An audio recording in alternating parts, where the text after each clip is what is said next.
Hey les bros et chicas, c'est Raouli et bienvenue à vous tous dans cette vidéo FAQ 2018. C'est la deuxième FAQ, ça fait plus d'un an que je n'en ai pas faite. Et je me suis dit, pourquoi ne pas faire une FAQ toutes les années? Ça serait pas mal et ça laisse assez de temps pour avoir de nouveaux abonnés et ainsi avoir de nouvelles questions, n'est-ce pas? Je suis pas aussi un gros youtubeur, enfin gros mais pas gros, tu vois ce que je veux dire. Donc c'est parti pour vos questions, les bros et chicas.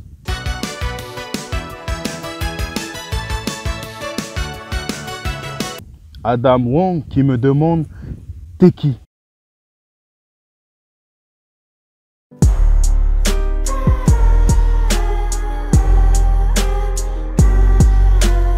Homei RI qui me demande c'est quoi FAQ?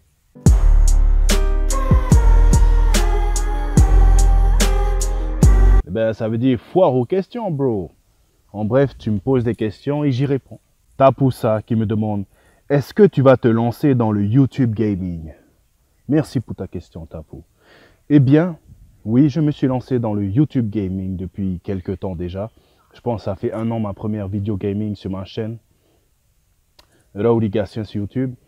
Et je peux te dire que je voulais faire ça depuis bien longtemps, depuis il y a 10 ans peut-être. Tu sais, j'ai toujours été fan de jeux vidéo, je joue aux jeux depuis que je suis enfant. Quand je voyais les gaming live sur jeuxvideo.com, je voulais faire la même chose, quoi. Hélas, je n'avais pas le matériel requis, je ne savais pas comment... Ben, déjà, j'avais pas de HDPVR, tu sais, le sort de boîtier qui te permet d'enregistrer ce qui est à ta télé, ainsi tu peux faire des vidéos gaming live de tes jeux sur PS4 par exemple. Je n'avais pas ce matériel requis et je ne pouvais pas faire ça. Du coup, quand j'ai acheté mon PC gamer en 2016, j'ai eu les logiciels et la puissance adéquate, excuse-moi, pour réaliser des vidéos gaming. Et franchement, faire du gaming sur PC, c'est super cool. Tu enregistres tout à partir de ton PC. Les vidéos rush sont déjà sur ton PC. Tu peux travailler dans de bonnes conditions et avec un PC gamer, c'est ultra facile. Du coup, oui, je me suis lancé dans le YouTube Gaming sur ma chaîne Raouli Gatien. Abonne-toi si tu n'es pas abonné. Et je vous propose des tas de jeux qui me font bien kiffer, quoi. Donc allez-y, allez voir ce que ça donne. Hey Vinny Makala qui me demande quand est-ce que le boomerang décide de tourner et pourquoi?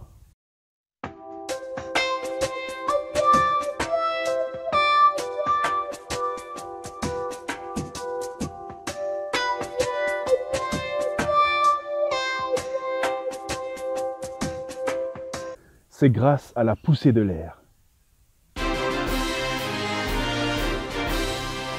Hey Vinny qui était avec moi à l'Institut supérieur de l'enseignement privé de Polynésie française, où on a fait nos études ensemble. C'est un sacré bro et on a passé du bon temps, notamment avec ton iPad. Hey Vinny, tu t'en souviens? On jouait beaucoup aux jeux à l'époque dessus. Merci pour ces bons moments, bro. Take care. Gilbert Von qui me demande Muchacho, c'est quoi ta série animée et US préférée du moment? Ma série animée préférée du moment, sachant qu'on est en 2018, la seule série animée que j'ai regardée, c'était Dragon Ball Super. Je dois dire que je ne suis pas fan de cette série pour plusieurs raisons. Et bon, notamment, vous pouvez savoir dans mes reviews Dragon Ball. Mais je pourrais rapidement, c'est parce que il y a un non-respect du caractère des personnages. Par exemple, Son Goku, dans Dragon Ball, c'est quelqu'un de naïf, mais de sérieux. Et pas d'imbécile, vous voyez ce que je veux dire? Il est sérieux et il est naïf, mais pas pour autant bête. Alors que dans Dragon Ball Super, le mec, il est simplement devenu un comic relief, mais bête, quoi. Je peux pas tolérer ça, moi qui suis fan de Son Goku. Mais on a eu des bons moments dans Dragon Ball Super, mais Dragon Ball Super, ma série préférée du moment, en fait, mon animé préféré du moment, je pourrais dire que oui, parce que le tournoi du pouvoir, c'était un peu n'importe quoi, notamment au niveau des échelles de puissance. Les deux Saiyans de l'univers 6, là, Kefla et Kael, putain, elles se sont jamais entraînées. elles atteignent le niveau de Goku simplement en se battant, quoi. C'est abusé.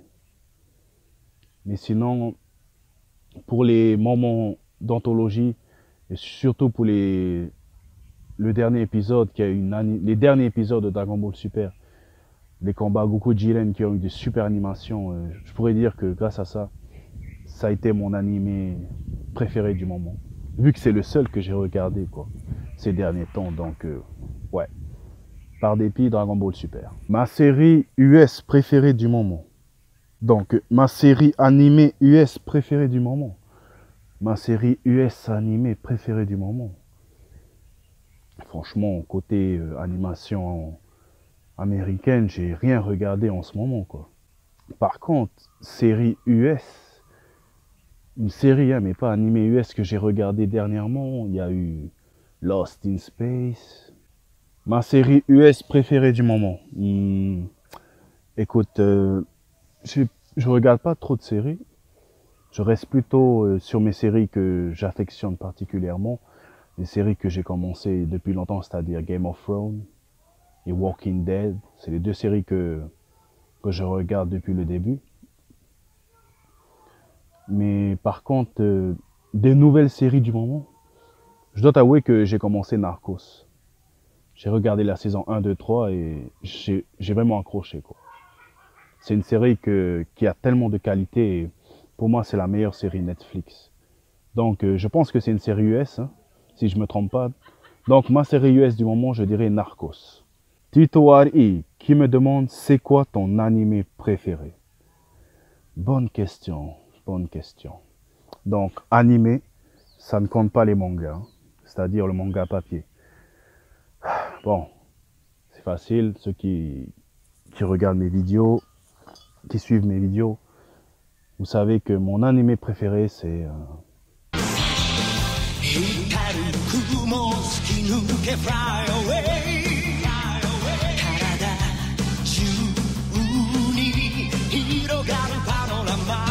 je pense même que c'est l'animé préféré de la majorité des Polynésiens, des Tahitiens, car on a grandi ici avec Dragon Ball. Pour les moins jeunes, c'était avec Club Dorothée.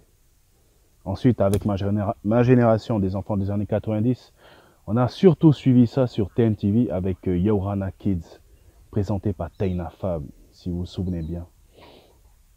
Et c'est grâce à ça que je suis tombé fan de Dragon Ball.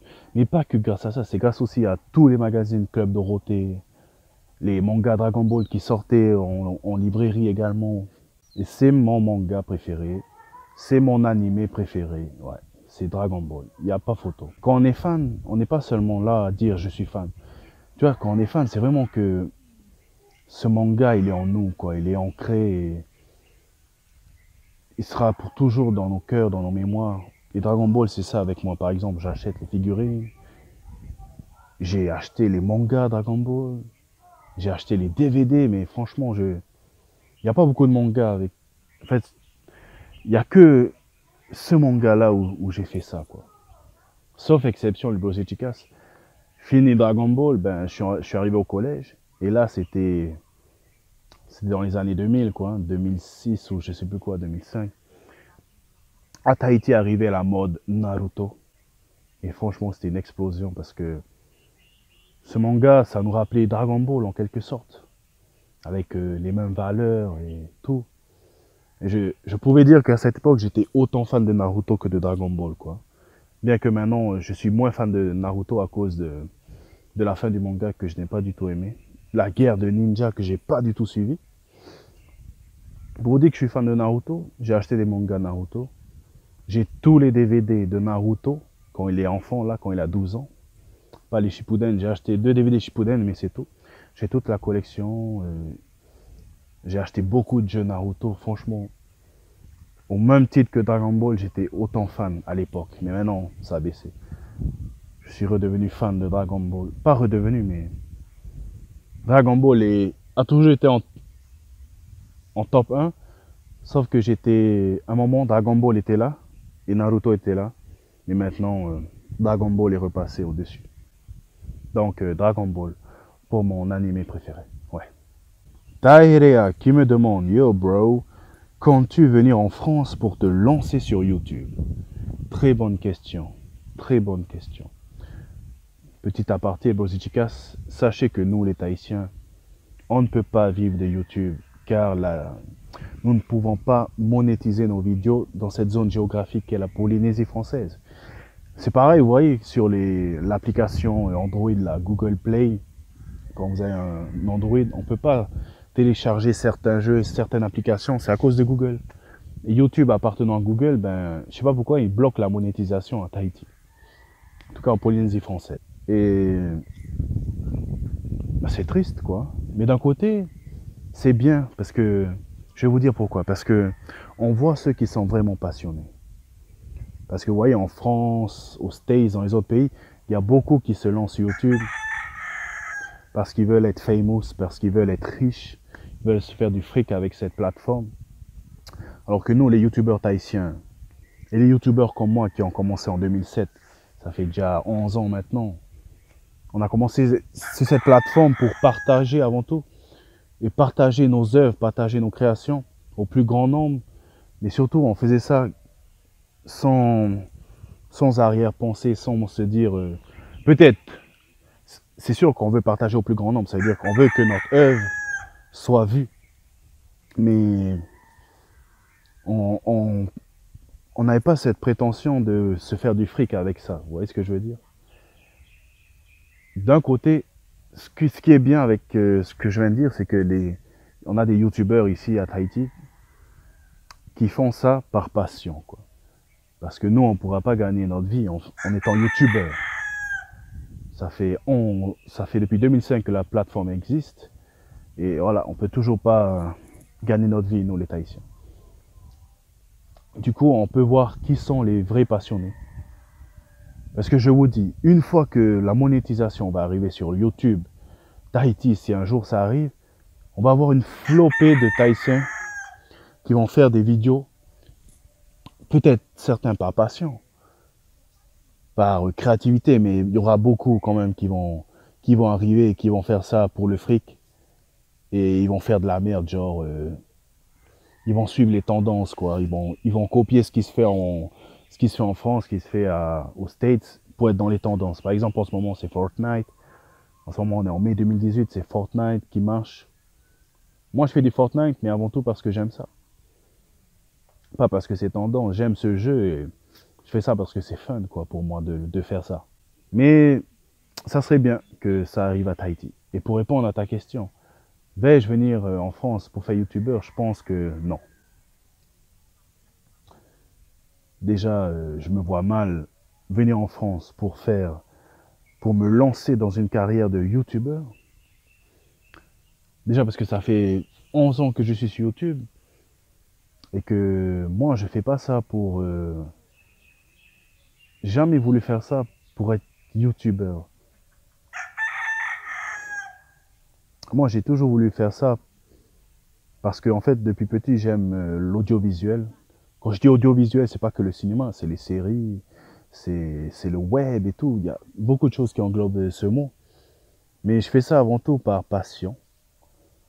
Et surtout, ça prouve que je fais par passion parce que j'ai pas beaucoup de vues depuis 1 an. J'ai plus beaucoup de vues. On dirait qu'il y a plus beaucoup d'abonnés qui me regardent. Et surtout, je gagne pas ma vie avec mon YouTube. Comme tous les Tahitiens d'ici. En tout cas, les youtubeurs tahitiens qui vivent à Tahiti. C'est pas possible pour nous de monétiser. Pour réussir sur YouTube, c'est pas compliqué. Il faut de la chance, je dirais. Il faut de la chance parce que dire qu'il faut des vidéos de qualité, c'est des conneries. On va se l'avouer. Il y a tellement de personnes qui font des vidéos de qualité sur YouTube et leur travail n'est pas récompensé à leur juste valeur. Vous voyez ce que je veux dire? Il y a beaucoup de merde qui se fait et qui sont en tendance. Beaucoup de mecs qui suivent les tendances, qui copient les uns sur les autres. Et on peut s'inspirer, on s'inspire tous les uns sur les autres, mais je pense que je pourrais pas faire ça, quoi, moi. Non, je ferai pas ça. Mais merci pour ta question, elle est très intéressante et très pertinente. Ça peut peut-être venir en aide aux jeunes youtubeurs, aux jeunes Tahitiens qui veulent devenir youtubeurs. Faites de la qualité. Parce que franchement, le niveau à Tahiti, il est pas mal quand même. On fait pas des vidéos de merde, je dois avouer. On fait pas de vidéos de merde, j'avoue. Pas beaucoup, pas beaucoup. Taz, le forceur, qui me demande, moi j'ai une question. À quand notre feat? Ok, pour ceux qui ne connaissent pas Taz, c'est un Facebooker, YouTuber tahitien, qui fait des vidéos gaming principalement, et quelquefois des vidéos humoristiques. Et il m'avait proposé de faire une vidéo en featuring avec lui. Faudrait qu'on se fasse ça, que tu viennes dans une de mes vidéos, ou pourquoi pas faire une vidéo gaming sur Fortnite, ça serait déjà un bon commencement de featuring, ouais. Ou sur une vidéo scénarisée, ça serait bien.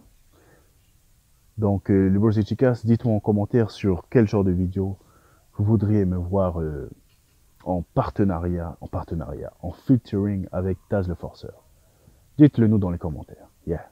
Jonathan Heitara qui me demande, est-ce que tu feras du gaming live test comme tu l'as fait avec Resident Evil 7? C'était trop cool. Merci. Sinon, big up à toi et bonne continuation. Merci Jonathan. En fait, gaming live test, ouais, pour moi c'était plus une vidéo découverte, Jonathan. En fait, la vidéo que j'ai faite sur Resident Evil, c'était la première fois que j'ai joué à ce jeu. Et je voulais vraiment découvrir ça avec vous, avec mes abonnés. Et j'avoue que ce jeu, dès les premiers instants, on en a bouffé, quoi. Allez voir la vidéo. C'est sur ma chaîne, les Bros et Chicas. Donc, je dirais pas plutôt gaming live test, je dirais plutôt que des vidéos découvertes, j'en ai fait, ouais, et j'en referai également. Là, la dernière qui est sortie en date, là, en mai 2018, là, on est en juin 2018, excuse-moi, c'est la vidéo sur Agony, la vidéo découverte sur Agony. Donc, merci pour ton soutien, et oui, je ferai d'autres vidéos découvertes sur des jeux vidéo. On a Loki qui nous demande, alors cousin, Yaurana déjà, question du jour, Wottiroa. Pourquoi tu fais des drôles de prononciations quand tu parles? Frangin, parle normal, c'est beaucoup mieux. Bref, sinon, continue comme ça. Good video. Déjà, merci pour ton com, Loki. En fait, Loki, quand il pose cette question, j'ai l'impression qu'il me demande pourquoi je parle comme ça, en fait, vous voyez? Je m'exprime de cette façon. Genre, je parle bien le français, comme on pourrait dire. Mais je vais te répondre parce qu'en fait, quand je suis en vidéo, j'essaye de viser le plus grand nombre. Tu vois, je parle pour que tout le monde comprenne ce que je dis. Parce que, en fait, Loki, il dit, c'est pourquoi je parle pas normal. C'est plutôt, vous pourrez voir pourquoi je parle pas, genre, vous voyez, aux États-Unis, il y a le Spanglish. Les Espagnols, les Chicanos, les Mexicains, les Latinos, ils mélangent l'anglais et l'espagnol. Et ici à Tahiti, on mélange le tahitien et le français. Et je pense pour Loki, c'est ça, parler normalement. C'est vrai que je parle comme ça, le tahitien mélange le français quand on joue à Fortnite tous les deux avec Loki. Mais je pense, pour des vidéos comme ça, j'ai toujours fait comme ça, franchement. Dans mes vidéos podcast et tout, dans mes vidéos scénarisées, j'ai toujours parlé le plus pour que la vidéo soit compréhensible pour le plus grand monde, en fait.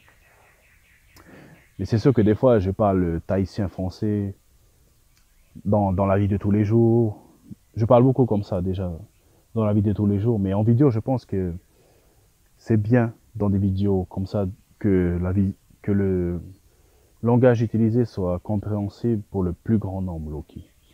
Mais sinon, ouais, c'est vrai que dans certaines vidéos drôles, je parle l'anglais tahitien. On a Moon Hawaii à Tahiti qui me demande, ok, pour ton troisième FAQ sans te vexer. Non, Moon, c'est ma deuxième FAQ. Question numéro 1. Pourquoi fais-tu seulement des vidéos de Fortnite? Il y a tellement de jeux à présenter. Eh bien, tout simplement parce que j'adore ce jeu et que ça m'inspire à faire des vidéos. Ce jeu me donne envie de faire des vidéos de gaming dessus. Je vais pas me forcer à jouer à un jeu. Par exemple, j'ai joué à Far Cry 5. Je voulais faire une vidéo dessus et Franchement, j'ai tellement pas été inspiré que j'ai renoncé à faire une vidéo dessus ce jeu. Et tellement Fortnite, c'est un jeu fun et il y a tellement de situations qui peuvent arriver que en ce moment, c'est vraiment le jeu qui m'inspire le plus à faire des vidéos drôles dessus. Donc voilà pourquoi Moon, en ce moment, il y a beaucoup de Fortnite sur ma chaîne. Question numéro 2. Pourquoi ne continues-tu plus à faire de nouvelles vidéos bien réalisées, comme pour exemple tes vidéos podcast? Ça manque un peu de fraîcheur. Mais en fait, je t'avouerai que les podcasts, j'ai commencé en 2013. J'étais vraiment jeune, ça fait 5 ans. Et j'ai arrêté ces vidéos parce que, déjà, les podcasts, ça demande une écriture. Ensuite, ça demande beaucoup de plans. Et ça va, au fil des années, ça demande beaucoup de travail, je dois t'avouer. Et surtout quand tu vis pas de YouTube, ça devient vraiment embêtant, Et ça, à l'époque, j'avais plaisir à faire ces vidéos, mais maintenant que j'ai mûri, que j'ai grandi, je pense que les podcasts, c'est plus trop ce qui me fait kiffer, C'est plus entraînant pour moi. Hélas, hein, j'ai essayé de faire des podcasts comme l'an dernier avec les hôtels et je me suis un peu forcé parce que j'ai du mal. Franchement, j'ai envie encore de faire des podcasts, mais j'ai du mal à faire le pas,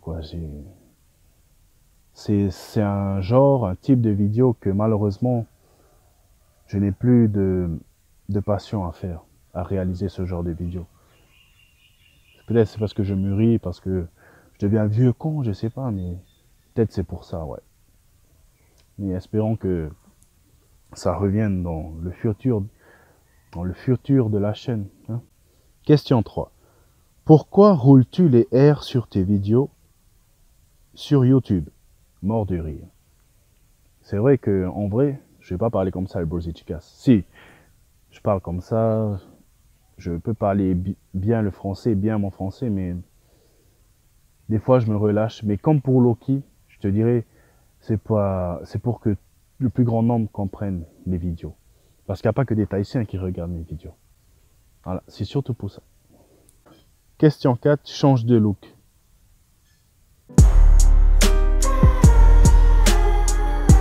Tommy qui me demande Yorana Rauri. Petite question manga. D'accord. Connais-tu My Hero Academia? Sinon, tes vidéos sont super. Maruru Tommy. Eh oui, je connais My Hero Academia. Quand on est fan de manga, pas possible de passer à côté de ce phénomène, n'est-ce pas? Là, en 2018, on est à la saison 3 de l'anime. Et je sais que cet animé bénéficie de saisons comparé, par exemple, aux animés à rallonge comme One Piece et Dragon Ball qui doivent avoir un épisode toutes les semaines. Ce qui permet à My Hero Academia d'avoir une super animation. Et je t'avoue que je n'ai jamais regardé My Hero Academia. Je n'ai jamais lu une planche de manga. Et je vais peut-être commencer cette année d'ailleurs. Parce que, en fait, My Hero Academia, tout le monde me dit que c'est un peu comme Naruto, Pourquoi tu ne fais plus de vidéos comme avant? Jojo Rétro. C'est une question tellement poétique, ouais. En fait, Jojo, j'ai eu tellement de styles de vidéos. Genre, mes premières vidéos, c'était sur mon ancienne chaîne Rauri Uzumaki 2. Ça date de 2007, ma première vidéo, et je pense que c'était une parodie de Tokyo Hotel de Monsoon.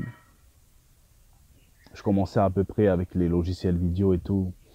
Et à l'époque, le net à Tahiti était tellement long. En fait, Jojo, j'ai tellement changé de style de vidéo que je pense que moi, je suis pas un créateur de vidéos qui va toujours rester dans le même style, tu vois. J'ai fait des podcasts, j'ai fait des remakes, j'ai fait des parodies. Là, maintenant, je fais un peu de gaming à présent. Du coup, je pense, Jojo, que je n'arrêterai jamais de changer. Je ferai toujours ce qui me donne envie de faire des vidéos, tu vois. Par exemple, les podcasts en ce moment, c'est plus trop mon truc. J'en fais plus. Alors c'est pour ça que peut-être toi tu parles des podcasts, c'est pour ça que je fais plus de vidéos comme ça sur ma chaîne. Donc, désolé si ça te convient plus, mais j'ai besoin de changement en fait. Et surtout que je vis pas de YouTube. Du coup, ça va, je peux changer mon style de vidéo vu que ma vie personnelle n'est pas impactée par ça, tu vois. Mais c'est sûr que si je vivais de YouTube, je ferais ce qui marche sur ma chaîne. Et bon, en ce moment, il n'y a rien qui marche vu que j'ai 60 vues, 200 vues, c'est que dalle. Alors qu'à l'époque, j'avais 60 000 vues sur mes vidéos remake, tu vois. Mais ouais, je fais avant tout ce qui me plaît et je pense que c'est primordial dans, dans cet espace YouTube. Mais c'est surtout si on vit pas de YouTube, on peut quand même se permettre de faire ce qui nous plaît. Ouais. Dis-moi, Jojo, en commentaire, de quoi tu parles? Mes vidéos que je ne fais plus. Quel style de vidéo tu parles? Le gaming, les parodies, les remakes? Dis-moi ça en commentaire. Et merci pour ta question. Ghost qui me demande, ok frangin, c'est quoi ta config? Ma config, je pense que tu parles de ma config PC ou de ma config intégrale, genre ma caméra, mon Vini, mon portable, excuse-moi, mon PC, ma PS4, je sais pas. Dis-moi en commentaire, dites-moi en commentaire si ça vous dit une vidéo config, les Brosicicas, je la ferai. Pas de souci. Ok? Yeah. À quand des rencontres avec d'autres youtubeurs tahitiens face caméra? Une question de Noha Haaria. Ben, j'ai déjà fait des collaborations avec des amis à moi. C'est pas forcément des youtubeurs, mais on peut on peut les mettre dans la catégorie comédien, genre Touali Traki, Frankie Tehiva. Il y en a tellement d'autres, Kevin Chang, Naya Bennett, Naya Jacquet, Tex Funside. Il y a beaucoup de gens avec qui j'ai fait des vidéos et je les considère pas comme des youtubeurs parce qu'ils font pas de vidéos à proprement parler pour YouTube, mais on peut les mettre dans la catégorie comédien. Je pense qu'en fait, il faut pas chercher à faire absolument des vidéos en collaboration avec des youtubeurs tahitiens, justement parce qu'ils sont tahitiens, parce qu'ils sont youtubeurs. Je pense, moi avant tout, il faut faire des vidéos avec des personnes avec qui vous vous entendez et avec qui vous allez sur la même longueur d'onde en fait. Toi, je me vois mal aller voir un youtubeur tahitien et lui dire « Hey, t'es youtubeur? Je suis youtubeur. Faisons une vidéo ensemble, tu vois ?» Je pense il faut d'abord avoir un feeling, aimer le travail de l'autre, que lui peut-être aime aussi également ton travail et qu'une collaboration naisse. Pour moi, il me faut avant tout ça, ouais. Il faut avant tout qu'il y ait ce genre de conditions qui entrent en jeu. Noatea qui me demande, comment as-tu rencontré ta copine? Quel est son nom? Eh bien, Noah, je suis désolé, mais je ne vais pas répondre à cette question, car ça entre dans la sphère privée. En fait, moi, je suis pas le genre de youtubeur enfin, je fais des vlogs, j'avoue, mais je divulgue pas tout dans mes vlogs, vous voyez. Je laisse quand même ce qui est privé dans le privé. Et je pense que c'est primordial de garder sa sphère privée, surtout sur le net. Car sur le net, maintenant, je trouve que trop de monde se livre et donne trop à son public. Donc, je ne vais pas répondre à ces questions car je laisse ça pour le privé. Et ensuite, on continue avec, est-ce qu'on peut t'aborder quand on te croise pour prendre une photo? Et ça me fait rire cette question, non? Parce que souvent, il y a des gens, quand ils m'abordent, c'est facile. Je sais qu'ils m'abordent parce qu'ils crient comme ça. Hey les bros et les chicas! Direct, je sais que le mec qui parle de moi, la chick ça parle de moi.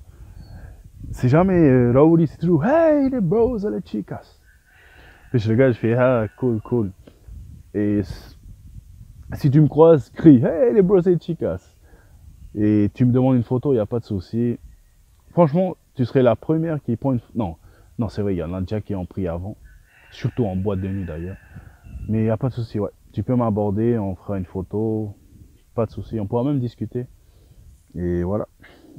Et merci pour tes questions. Hein. On est sur Snapchat à présent, les Bulls et Chicas. Et il y a Young Barge qui me demande, triste le temps sur YouTube si vous voulez aller voir. Tu refais quand la moustache? Ok, j'avais ma période Pablo Escobar, je l'avoue, parce que je voulais faire une vidéo parodie sur Narcos. Narcos, la série Netflix. Mais j'ai plus trop cette prétention à présent.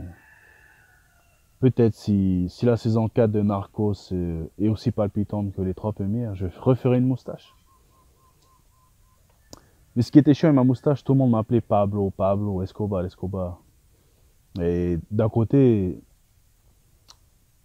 c'est fun, parce que je ressemblais, ça voulait dire que je ressemblais au personnage que je voulais incarner dans ma vidéo. Mais d'un côté, ça faisait peur. Imaginez la DEA était arrivée et m'avait emporté.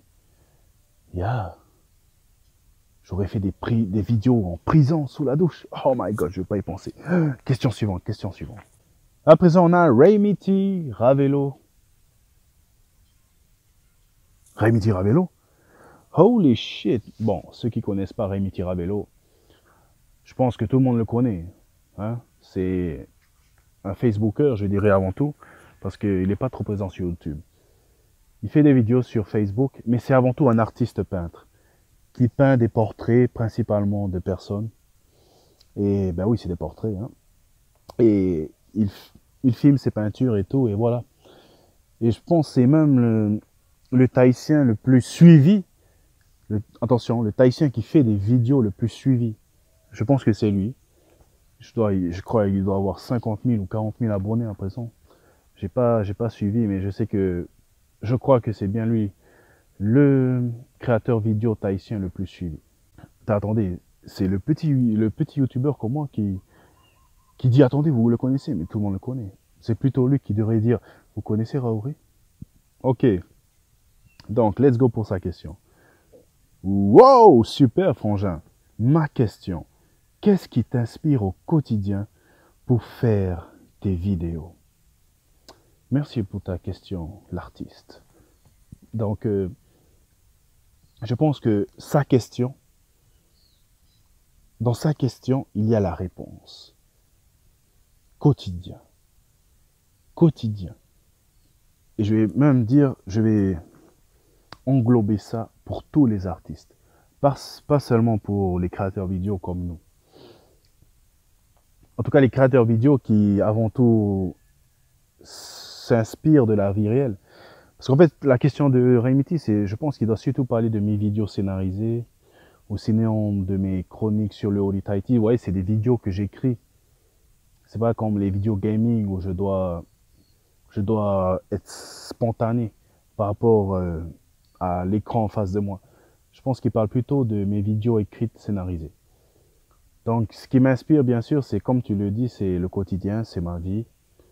C'est nos expériences vécues, c'est nos compétences, c'est nos connaissances, mes connaissances. Par exemple, moi je fais beaucoup de blagues que seul Internet pourrait comprendre, par exemple. Car j'ai une culture Internet. Parce que moi je suis beaucoup sur YouTube depuis longtemps, depuis 10 ans. C'est vraiment une plateforme que j'affectionne et il y a beaucoup de blagues que je pourrais faire par exemple, que je pourrais faire dans une vidéo et que nombreux Tahitiens ne comprendraient pas parce qu'ici la culture YouTube n'est pas tellement ancrée. Vous voyez ce que je veux dire? Il n'y a pas que ça, il y a beaucoup aussi la culture geek. Moi, je suis un geek. Il y a beaucoup cette culture que... Ça va, il y a beaucoup comme de geeks à Tahiti. Hein. Beaucoup de blagues que seulement les geeks pourraient comprendre. Donc, Raymiti, ouais, ce qui m'inspire avant tout à écrire mes vidéos, c'est la vie, quoi. C'est la vie que je mène. Les expériences et les déceptions, les joies, qui accompagne une vie d'être humain, c'est ça qui m'inspire à écrire. Par exemple, il y a même des vidéos comme les chroniques sur le Holy Tahiti. C'est ma vie de danseur du Holy Tahiti et les connaissances que j'ai acquis en dansant qui m'ont permis d'écrire ces chroniques. Et je pense pas, c'est avant tout ça qui inspire tous les artistes. Comme toi, Raymiti, je suis sûr que ce qui t'inspire, c'est avant tout, c'est ton expérience, c'est ta vie, c'est tout ça, c'est tout ce qu'on vit tous les jours. Ça définit la personne qu'on est et ça définit les œuvres que nous allons créer. Ouais. Et c'est beau, hein? C'est beau tout ça. Donc, merci pour ta question et merci à vous tous pour vos questions, les bros et chicas. C'est la fin de cette FAQ numéro 2. FAQ 2018, un an plus tard. Franchement, on a pris le temps, mais c'était beau. Et vos questions étaient belles, les bros et chicas. Donc, merci à vous et d'ici là, take care and see ya. Yeah.